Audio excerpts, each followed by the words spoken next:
When Madison started spending hours on her phone, smiling at messages she wouldn't share and slipping away to take calls in hushed tones, I told myself not to overreact. After all, we'd been married for 12 years. We had trust, but trust didn't explain the sudden late nights, the unexplained errands, or the way she would lock her phone as soon as I entered the room. It wasn't one thing. It was everything. The subtle shifts, the way she avoided eye contact, the laughter I hadn't heard in years now shared with someone else. I tried asking her about it, my voice careful, my words measured. "Is everything okay?" I asked one evening as she scrolled through her phone on the couch. She looked up startled and smiled. "Of course. Why?" "You've just been on your phone a lot," I said, trying to keep my tone light. She laughed it off. "Work stuff. You know how it is." But I didn't know. Madison was a graphic designer, and her job was flexible. She wasn't the type to drown in after-hours work. Still, I nodded, letting her think I believed her. That night, I lay in bed, staring at the ceiling while Madison slept beside me. I wasn't imagining things. Something was going on.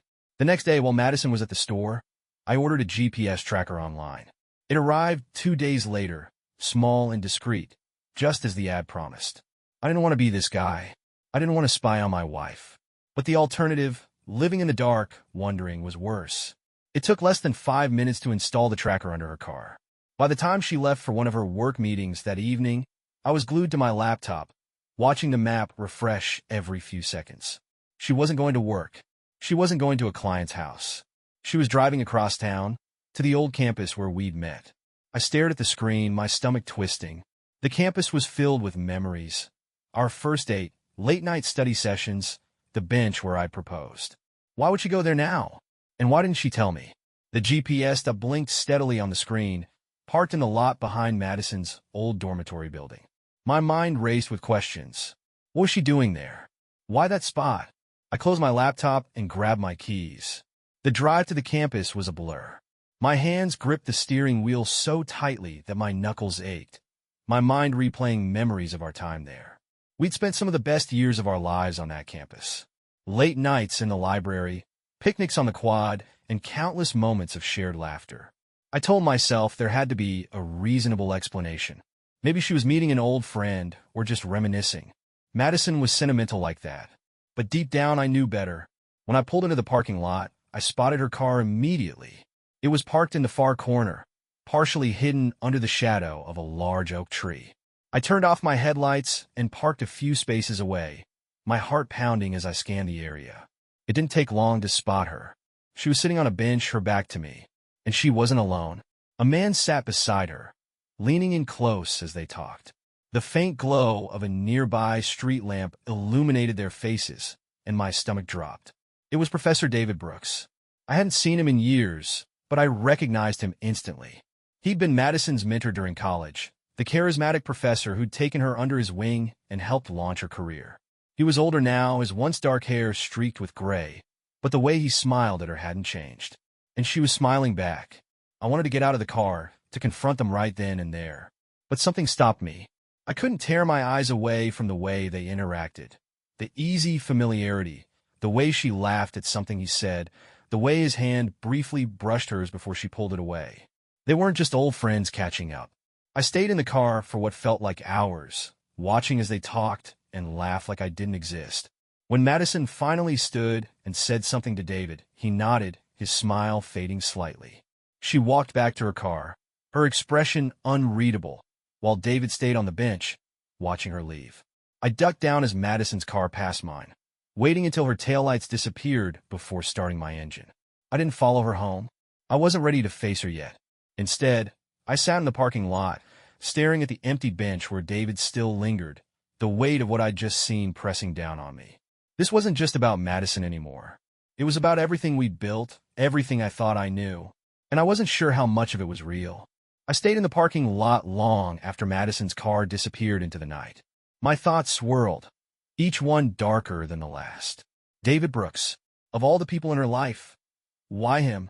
I hadn't thought about the man in years, but his presence had been a constant shadow during our time on campus. Madison used to rave about him, his intellect, his charm, the way he believed in her when she doubted herself. At the time, I admired him too. He'd given Madison opportunities that kick-started her career. But now, every memory of him was tainted. I glanced at the bench again, where David still sat, his face thoughtful as he stared into the distance. What was he thinking about? Madison? Me? I didn't want to wait to find out. By the time I pulled into my driveway, Madison's car was already parked. The house was dark except for the faint glow of the living room lamp. I sat in the car for a moment, steadying my breathing before heading inside. She was sitting on the couch, scrolling through her phone. She looked up as I walked in, her expression casual. "Hey," she said, setting her phone down. "Where were you?" "Out for a drive," I replied, keeping my tone even. "Late night for that," she said with a small laugh, stretching her legs out on the couch. "Everything okay?" "Yeah," I said, forcing a smile. "Just needed some air." She didn't press, and I didn't offer anything more. I climbed the stairs to our bedroom, leaving her on the couch, my mind racing. The GPS tracker had shown me where she went, but now I needed to know why. The next morning, Madison left for work early, kissing me on the cheek before heading out the door. I waited until she was gone before grabbing her laptop from the office. Madison was careful with her phone, always keeping it close. But her laptop was synced to her email, and I hoped she hadn't thought to cover her tracks. It took me less than a minute to find what I was looking for. There were dozens of emails from David Brooks. Some were professional, discussions about graphic design trends, links to articles, and casual mentions of his current projects. But others were more personal. "David, can't stop thinking about our conversation last week. You're still the most brilliant person I know. Madison, that means a lot coming from you. It's always so easy to talk to you, David." The more I read, the angrier I became.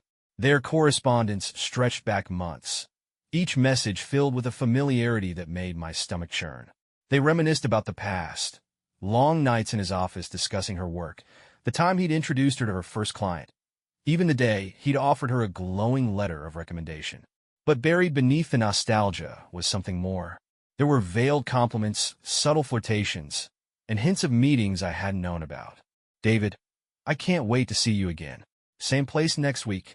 "Madison, of course. I'll make time." I closed the laptop, my hands trembling. This wasn't just a mistake. This wasn't an old friendship rekindled. This was a betrayal, calculated and deliberate. That evening, Madison came home as if nothing had happened. She smiled, kissed me, and asked about my day. I played along, my anger simmering beneath the surface. If she thought she could keep lying to me, she was wrong. I wasn't just going to confront her. I was going to make her tell me everything. The knowledge of Madison's betrayal sat like a weight in my chest. I couldn't eat. I couldn't focus. Every time she smiled at me, every time she touched my hand or laughed at a joke, the anger inside me grew. By the time she left for work the next morning, I had made up my mind. It was time to confront her. I spent the day preparing, organizing my thoughts, and deciding how much to reveal. The emails I'd found were damning, but I wanted to hear her admit it. I wanted her to tell me why. That evening, when she walked through the door, I was waiting for her in the living room. She paused when she saw me sitting there, her smile faltering slightly. "Hey," she said cautiously, setting her purse on the counter. "You're home early. I wanted to talk," I said, my voice steady. She nodded, walking over to sit across from me. "What's going on?" I studied her for a moment, the woman I had loved for over a decade. Her hair was slightly disheveled from the wind, her cheeks flushed from the cold. She looked like the same Madison I'd always known, but she wasn't. "Where were you last night?" I asked, my tone neutral. She blinked, surprised by the question. "What do you mean?" "I was at work." "Really?" I said, leaning forward. "Because I know you weren't at work, Madison." Her eyes widened slightly, her composure slipping for a fraction of a second before she recovered. "I don't know what you're talking about," she said, forcing a laugh. "Why are you asking me this?" "Because I followed you," I said bluntly. "I saw you at the campus. With him." Her face went pale, and she looked down at her hands, which were twisting nervously in her lap. "Michael," she began, her voice trembling. "Don't lie to me," I said, my voice sharp. "I've seen the emails, Madison. I know about David." The room fell silent, the weight of my words hanging between us. She looked up at me, tears filling her eyes. "It's not what you think." "Then tell me what it is," I said coldly. "Explain why you've been sneaking around behind my back, meeting with your old professor." She hesitated, her breath hitching as she struggled to find the words. "It's complicated," she said finally. "Uncomplicated," I snapped. She took a deep breath, her hands trembling. "David, he's been helping me with some career stuff. He's been mentoring me again, giving me advice on how to grow my business." "That's it?" I asked, my voice dripping with skepticism. "That's your explanation?" Late-night meetings and emails filled with compliments and nostalgia, all for business. She winced, tears streaming down her face. "I didn't mean for it to get this far. I felt like I needed someone to talk to. Someone who understood me." "And I don't understand you?" I asked, my voice rising. She shook her head, her sobs growing louder. "It's not like that, Michael. I love you. I never stopped loving you." Her words rang hollow, a weak attempt to soften the blow of her betrayal. "You had every opportunity to talk to me," I said, my anger bubbling over. "But instead, you turned to him. Why, Madison? What does he give you that I can't?" She didn't answer, her silence speaking volumes. I stood, my chest tight with a mix of rage and heartbreak. "You need to decide what you want, Madison. Him or me." Her sobs filled the room as I walked upstairs, leaving her alone with the weight of her choices. The next morning, the house was eerily quiet. Madison hadn't come to bed the night before. When I walked downstairs, I found her asleep on the couch, her face pale and tear-streaked. For a moment, I hesitated.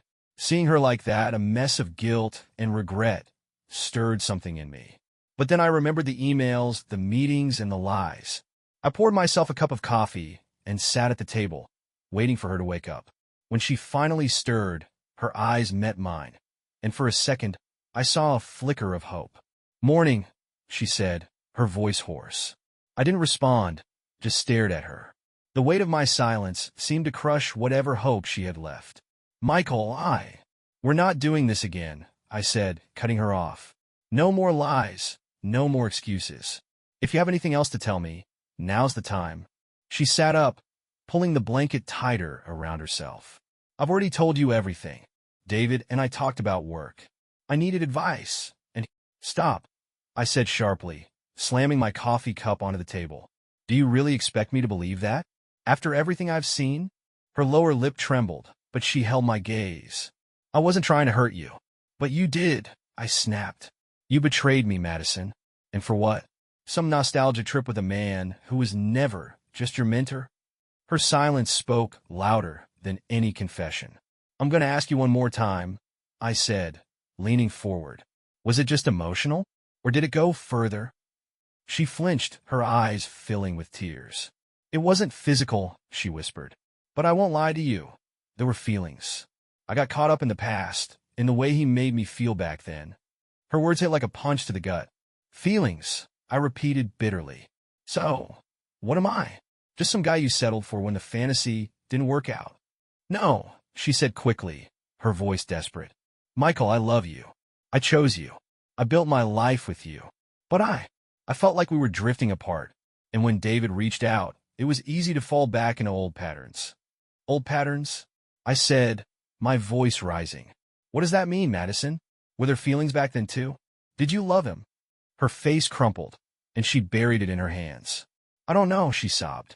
"I don't know what I felt back then or what I feel now. I'm so sorry." I stood abruptly, the chair scraping against the floor. "Sorry doesn't fix this," I said coldly. "You've spent months lying to me, sneaking around, building something with him that should have been ours. How am I supposed to forgive that?" She looked up at me, her eyes red and pleading. "I'll do anything to make this right. Please, Michael, don't give up on us." I stared at her, my heart torn between anger and the lingering love I still felt. "I need time," I said finally. "And so do you." Her sobs followed me as I walked out the door, the weight of her betrayal pressing down on me like a stone. The fresh air outside felt like a balm against the suffocating weight of the house. I climbed into my car and drove aimlessly, my thoughts a storm of anger, confusion, and heartbreak. Madison's words replayed in my mind, her tears and apologies mingling with the lies she'd told for months. Feelings, nostalgia, old patterns. I gripped the steering wheel tighter, the leather creaking under my hands. This wasn't over. By the time I pulled into a parking lot, I had no idea where I was. It didn't matter. I needed space, distance from Madison, and a way to take control of a situation that had spiraled far beyond me. I grabbed my phone and scrolled through my contacts, my thumb hovering over one name, Alan Chase. Alan wasn't just a friend. He was someone I'd trusted with sensitive issues before, a private investigator who thrived in uncovering hidden truths. The line rang twice before his calm, familiar voice answered. Chase Investigations. Alan, it's Michael, I said, my voice steady despite the storm raging inside me. Michael, he said, his tone brightening. Been a while. What can I do for you? I need your help, I said, leaning back in my seat. It's about Madison. Over the next 20 minutes, I laid everything out. The late nights, the GPS tracker, the emails, and the meetings with David Brooks. Alan listened without interrupting, his quiet focus a stark contrast to my raw emotion. When I finished, he let out a low whistle. That's a lot, he said. Yeah, I replied bitterly. So, what do you want me to do? He asked. I need the truth, I said firmly. All of it, whatever Madison hasn't told me. I need to know. Alan hesitated for a moment. You sure about this, Michael? Once you go down this road, there's no going back. I'm sure, I said, my voice hard. All right, he said. I'll start with David. If there's something there, I'll find it. By the time I got home, Madison was gone. A note on the kitchen counter explained that she'd gone to stay with her sister for a few days to give us both space. Space. The word felt hollow, meaningless in the face of everything she'd done. But her absence gave me one advantage, time. I sat in the empty house that night, scrolling through old photos of our life together. Madison's smile beamed in every image, her eyes bright with the love and joy I thought we'd shared. Now those photos felt like a mockery. What else had she been hiding? The next day, Alan called. Michael, he said, his voice clipped. I've got something you're going to want to see. What is it? I asked, my stomach twisting. There's more to David than you know, he said. And it's going to change everything. The anticipation of Alan's findings kept me on edge all morning. By the time he called back with the details, my hands were trembling, my coffee forgotten on the kitchen counter. All right, Alan began, his voice steady. Here's what I've got so far. I sat down, gripping the phone tightly as he spoke. David Brooks hasn't exactly been the model professor since you and Madison left college, Alan said. His academic career took a hit about 5 years ago when he was accused of misconduct. What kind of misconduct? I asked, though I already suspected the answer. Improper relationships with students, Alan said bluntly. The university launched an investigation, but nothing was ever proven. He left quietly before they could push him out. My stomach turned. And now? He's freelancing, mostly consulting for businesses and mentoring up-and-coming professionals. Madison wasn't his first mentee, and from what I've found, she's not the only one he's been meeting with. A sharp pang of anger shot through me. Madison had always described David as a mentor, someone who believed in her talent and helped her find her footing in the industry. Now, it seemed like he'd been grooming her for something entirely different. Does she know? I asked, my voice tight. Hard to say, Alan replied. But based on their emails, she's been completely transparent about her business and projects. David, on the other hand, has been steering those conversations toward more personal topics. The idea of Madison being manipulated made my chest tighten, but it didn't excuse her actions. She'd made her choices, and she'd chosen to keep me in the dark. What else? I asked, needing to hear it all. There's one more thing, Alan said, hesitating slightly. David has been digging into your personal life, too. I found some correspondence where he asked Madison a lot of questions about you, your career, your habits, even your relationship with her. The blood drained from my face. Why would he do that? I don't know yet, Alan admitted. But it's not normal. I'm still digging. When the call ended, I sat there in stunned silence, Alan's words echoing in my mind. David wasn't just an old professor or a misguided mentor. He was actively inserting himself into my life, into my marriage, and Madison had let him. That evening, I couldn't sit still. I paced the living room, my mind racing with questions I couldn't answer. Why had Madison confided so much in David? What did he hope to gain by asking about me? The pieces didn't fit. When Madison texted later that night, her words were cautious. Madison, I hope you're okay. I'm at Rachel's. Let me know if you want to talk. I stared at the message, my emotions twisting. Part of me wanted to respond, to demand answers.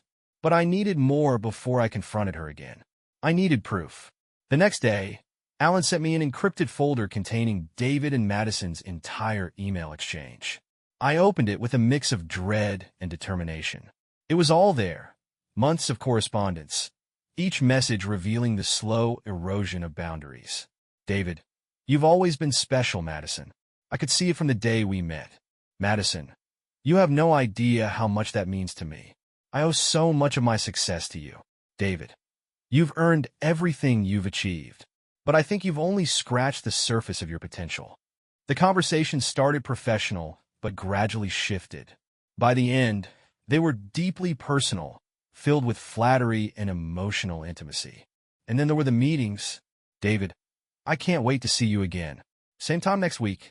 Madison, of course. I always look forward to it. My hands shook as I read the final email, sent just a few days ago. David, sometimes I wonder what life would have been like if we'd met at a different time. It wasn't explicit, but the intent was clear. This wasn't just a mentorship. It was something else entirely. By the time I closed the laptop, my anger had turned into something colder, more focused. David had crossed the line, and now it was my turn. David Brooks wasn't just a threat to my marriage. He was a manipulator, a man who'd exploited his position to insert himself into Madison's life and mine. I wasn't going to let him get away with it. The decision was easy, but figuring out how to act on it wasn't. I needed a plan, one that would expose the full scope of his actions and force Madison to confront the truth. The first step was gathering evidence. Alan's findings were damning, but I needed more. If David had crossed the line with others, there was a good chance he'd left a trail. I called Alan again. I need you to dig deeper, I said, my voice firm. Find out everything you can about David, his past, his clients, anything he's been hiding. Alan didn't hesitate. Consider it done. Next, I turned my attention to Madison. She was still at her sister Rachel's house, giving us both the space she thought would help. But I couldn't let her think the situation was cooling down. I sent her a simple text. We need to talk. Come home tomorrow. Her response came quickly. Madison, of course. What time? 7 p.m. Don't be late. That night, I sat at the dining table, staring at the stack of printed emails in front of me. Each message was a piece of the puzzle, a step in the trail that had led Madison and David to this point. It wasn't enough to confront her with vague accusations. I needed to lay it all out, the lies, the manipulation, and the consequences. The next day, Alan called with an update. I've got something, he said, his tone brisk. What is it? I asked, my heart pounding. David's had similar relationships with at least 2 other women he's mentored in the past, Alan said. One of them, a woman named Sarah, agreed to talk to me. She claims he manipulated her into an emotional affair, and when she tried to pull away, he threatened to ruin her career. My grip on the phone tightened. Does Madison know about this? Hard to say, Alan replied. But I wouldn't be surprised if she didn't. David's careful about how he operates. He keeps his image clean, at least on the surface. I thanked Alan and hung up, the pieces of my plan falling into place. That evening, when Madison walked through the door at 7 p.m. sharp, I was ready.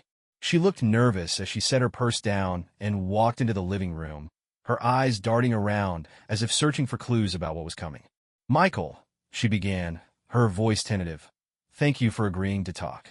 I gestured to the chair across from me. See? She obeyed, her hands clasped tightly in her lap. What's this about? She asked, her voice trembling. I leaned forward, my gaze locking onto hers. It's about David.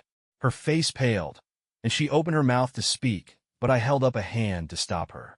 Before you say anything, let me show you something, I said, pulling out the stack of emails and the folder from Alan.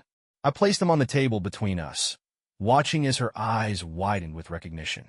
These are your emails with David, I said, my voice cold. And these are the records Alan found, proof that David has done this before. You're not the first woman he's manipulated, Madison. Tears filled her eyes as she stared at the papers, her hands trembling. I didn't know, she whispered. Didn't you? I asked, my tone sharp. Or did you just ignore the signs because it felt good to be the center of his attention again? She shook her head, her tears spilling over. I thought he was my friend. I thought he cared about me. He doesn't care about you, I snapped. He cares about control, and you handed it to him on a silver platter. Madison buried her face in her hands, her sobs racking her body. I'm sorry, she choked out. I was stupid. I let him get too close. But I never wanted to hurt you, Michael. I never wanted this. Her apology felt hollow, but for the first time, I saw a flicker of something real in her tears. Regret. David's not going to stop, I said, my voice firm. And neither am I. What are you going to do? She asked, her voice trembling. I'm going to make sure everyone sees him for what he really is, I said. And with that, the stage was set. The night after my confrontation with Madison, I couldn't sleep. Her tears, her apologies, and her regret, all of it played on a loop in my head. I didn't know if I believed her. What I did know was that David Brooks needed to be stopped. The next morning, I called Alan. I want to take this public, I said. How do we make it airtight? Alan didn't hesitate.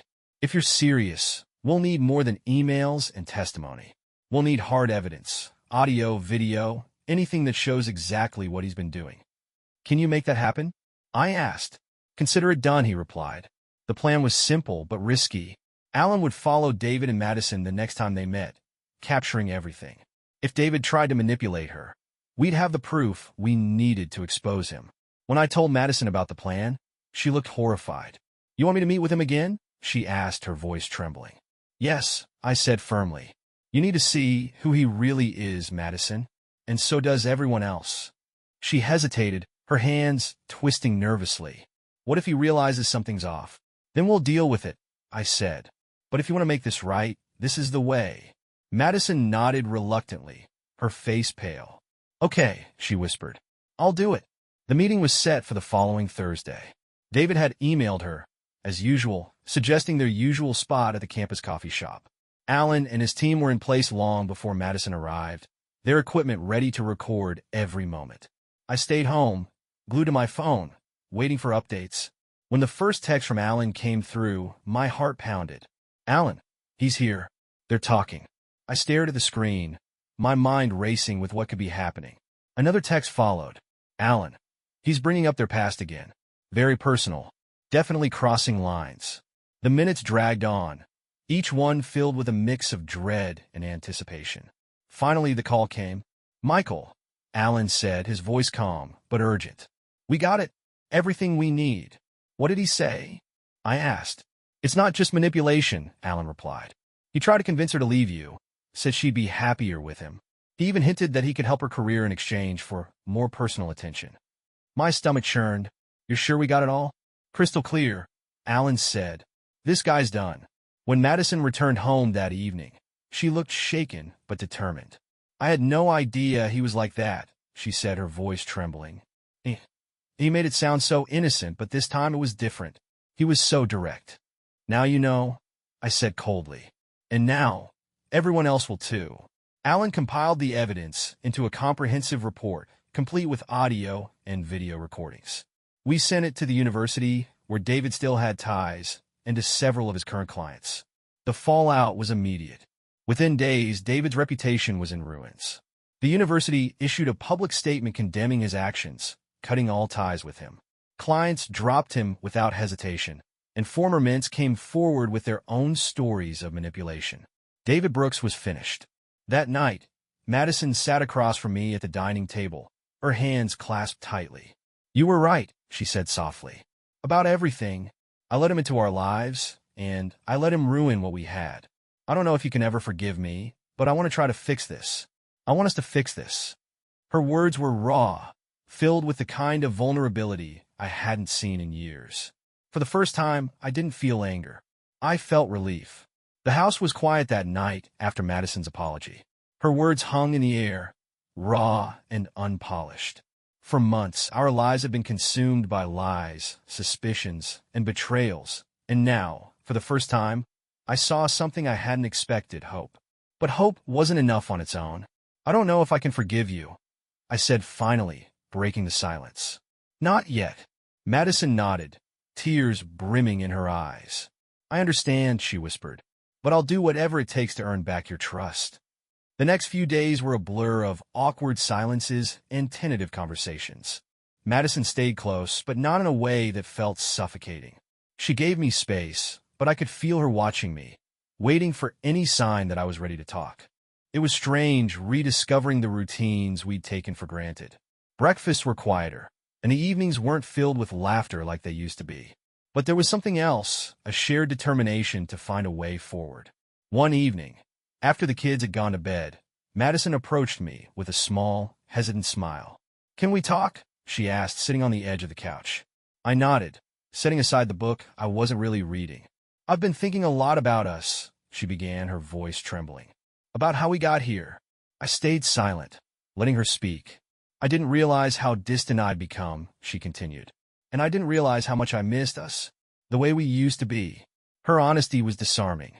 For the first time in months, I saw the woman I'd fallen in love with stripped of pretense. "I missed us too," I admitted. That simple confession opened the floodgates. For hours, we talked, not about David or the lies, but about the cracks that had formed in our marriage long before his shadow loomed over us. Madison spoke of her insecurities, her struggles to feel seen and valued in a relationship she thought had become stagnant. I spoke of my own failings, my tendency to retreat into work and take her presence for granted. By the time the sun began to rise, it felt like we'd unearthed something buried, painful, but necessary. The weeks that followed were a cautious rebuilding process. We started couples therapy, a move I hadn't been sure I was ready for, but quickly realized was essential. The sessions were raw and uncomfortable, forcing us to confront truths we'd ignored for years. But with each session, I felt a little less like I was carrying the weight alone. The kids, blissfully unaware of the turmoil that had shaken their parents' lives, remained our anchor. Their laughter and energy filled the house, reminding us of what we were fighting for. Emily, ever perceptive, asked one evening, "Why are you and Mom so quiet lately?" I smiled, brushing a strand of hair from her face. "We're just learning how to talk again," I said. "Good," she replied with a child's simplicity. "I like it when you and Mom laugh." Her words stayed with me, a reminder of the life we'd built and the family we were determined to protect. Madison didn't ask for forgiveness outright, and I didn't offer it freely. But over time, the walls between us began to lower. We started having coffee together in the mornings, a ritual that had fallen by the wayside years ago. We spent weekends with the kids, rediscovering the joy of simply being together as a family. It wasn't perfect, and it wasn't easy, but it was a start. Rebuilding a marriage wasn't like fixing a broken chair or patching a hole in the wall. There was no manual, no clear endpoint.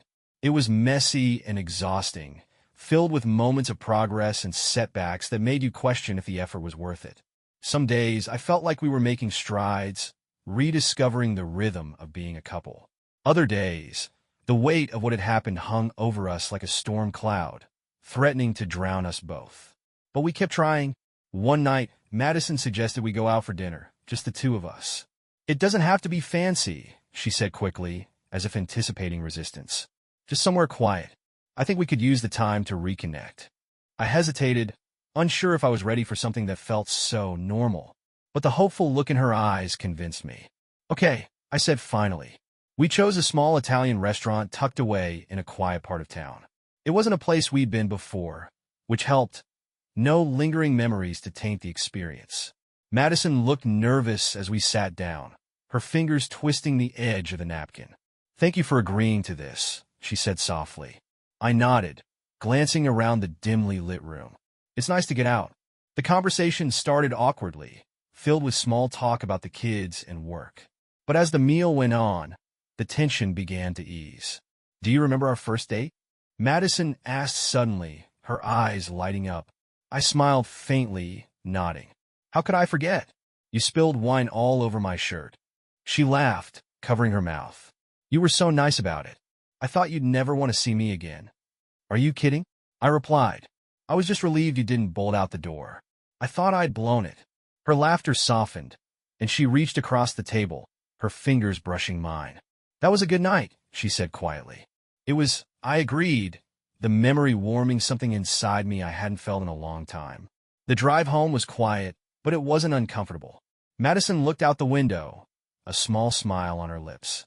"Thank you," she said as I pulled into the driveway. "For what?" "For giving us a chance, she said, her voice trembling. I know I don't deserve it, but I'm grateful. Her words stayed with me long after we went to bed. The next morning, I woke up to the smell of coffee and the sound of Madison humming softly in the kitchen. For the first time in months, it felt like the house was starting to feel like home again. That evening, as we sat on the couch watching a movie with Emily and Tyler, Madison leaned her head against my shoulder. I didn't pull away. The dinner date had been a small step, but it felt monumental. For months, my interactions with Madison had been tainted by suspicion and anger. That evening, we'd shared something simple, something familiar. It wasn't much, but it was enough to remind me why we were trying. Still, progress was fragile. The next week, we returned to couples therapy. Madison was quiet during the drive there, her fingers tracing patterns on the hem of her sweater. Are you okay? I asked. She nodded, but her eyes didn't meet mine. Just nervous. Therapy wasn't easy for either of us. Every session felt like peeling back layers of old wounds, exposing raw emotions we'd buried for years. But it was necessary. That day, the therapist asked us to focus on communication, something that had crumbled long before David entered the picture. When did you last feel heard by each other? She asked, her tone gentle but firm. Madison spoke first. I think it's been a long time, she admitted. I stopped sharing things because I didn't think Michael would understand. Her words stung, but they weren't untrue. And Michael? The therapist prompted. I hesitated, glancing at Madison before replying. I didn't realize how much she was holding back. I thought things were fine because she never said otherwise. Fine isn't the same as happy, Madison said softly, tears pooling in her eyes. Her words hung in the air, a stark reminder of how far we drifted. After the session, Madison and I sat in the car, neither of us speaking. The silence wasn't tense, but it was heavy, filled with the weight of everything we were working through. Finally, she broke it. Do you think we can get back to where we were? I thought about it for a long moment before answering. I don't know, I said honestly, but I think we can build something better. Her lips quivered, and she nodded, wiping her tears with the sleeve of her sweater. That evening, we sat with the kids for dinner. Emily was chattering about a school project while Tyler tried to stack peas into a tiny tower on his plate. Madison laughed, reaching over to fix Tyler's crooked tower. Watching them, I felt a flicker of something I hadn't felt in months. Hope. The next weekend, Madison suggested we take the kids to the park. It wasn't anything extravagant, just an afternoon of fresh air and sunshine. Emily and Tyler raced ahead, their laughter echoing through the trees as they chased each other across the grass. Madison and I walked behind them, our steps in sync. Thank you for this, she said quietly, glancing at me. For what? For not giving up, she said. On me. On us. I didn't reply, but I reached for her hand. She squeezed it, and for the first time in a long time, it didn't feel forced. The afternoon at the park was a reminder of what we'd built. A life centered on family, love, and shared joy. As I watched Emily and Tyler play, the weight I'd carried for months felt a little lighter. For the first time, I began to believe that Madison and I could find a way forward. But belief wasn't enough. The next step was rebuilding trust. I think we should set some ground rules, I said one evening, sitting across from Madison at the dining table.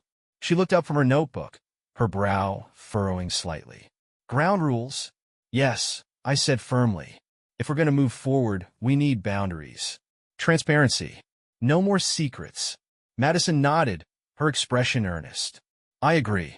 Whatever you need, Michael, I'll do it. We spent the next hour hashing out details. She agreed to leave her phone unlocked and accessible, not because I demanded it, but because she wanted to show me she had nothing to hide. I promised to share my own feelings more openly, acknowledging that my tendency to retreat had contributed to the distance between us. It wasn't perfect, but it was a start. That weekend, Madison suggested we tackle a home project together, something we hadn't done in years. How about painting the kids' rooms? She asked, her tone light. They've been asking for it forever.